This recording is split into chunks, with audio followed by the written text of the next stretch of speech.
تو این جلسه میخوام بهتون یاد بدم که چطور میتونید با چند ترفند ساده اما فوق‌العاده کارآمد متن‌هایی که توی نرم افزارهایی مثل ورد یا اکسل تایپ میکنید رو از حالت معمولی به یک سطح حرفه‌ای و جذاب برسونید. احتمالاً برای خودتون پیش اومده که وقتی متن‌هایی رو توی این نرم افزارها تایپ میکنید میخواد ظاهرشون خیلی خاص و حرفه‌ای بشه.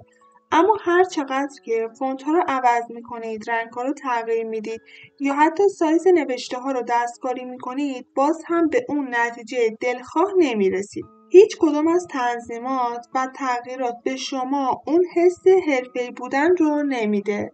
اینکه یک متن نه تنها خوانا باشه بلکه از نظر بصری هم جذاب به نظر برسه خیلی مهمه. مخصوصا وقتی بخواید این متن‌ها رو توی گزارش‌ها و پروژه‌ها یا حتی برای ارائه‌ها هم استفاده کنید.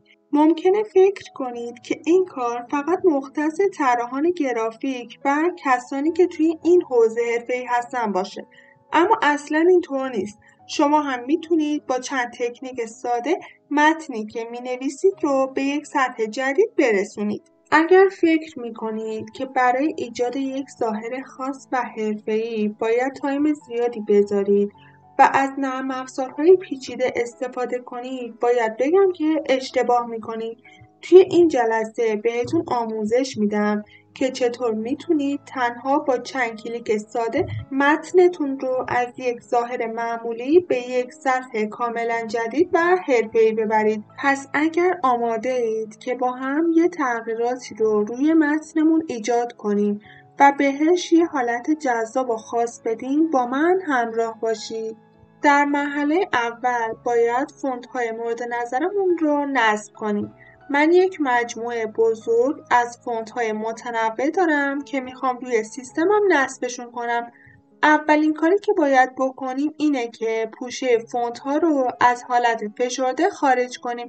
برای این کار باید روش راست کلیک کنیم و گزینه اکسترکت آل رو انتخاب کنیم. بعدش روی دکمه اکسترکت کلیک کنیم تا تمام فونت‌ها از حالت فشرده خارج بشن. بعد از اینکه پوشه فونت‌ها رو باز کردیم، با استفاده از کلیدهای ترکیبی کنترل و A تمام فونت‌ها رو انتخاب می‌کنیم.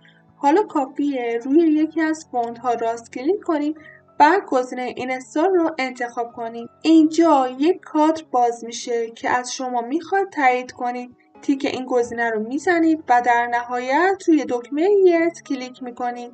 حالا فقط کافیه که چند ثانیه منتظر بمونید تا تمامی فونت‌ها به صورت خودکار روی سیستم شما نصب بشن. حالا اگر شما هم دوست دارید به مجموعه کامل این فونت‌ها دسترسی داشته باشید و اونها رو دانلود کنید، من یه لینکی براتون گذاشتم، میتونید عضو کانال تلگرام بشید و به راحتی تمام این فونت‌ها رو دریافت کنید.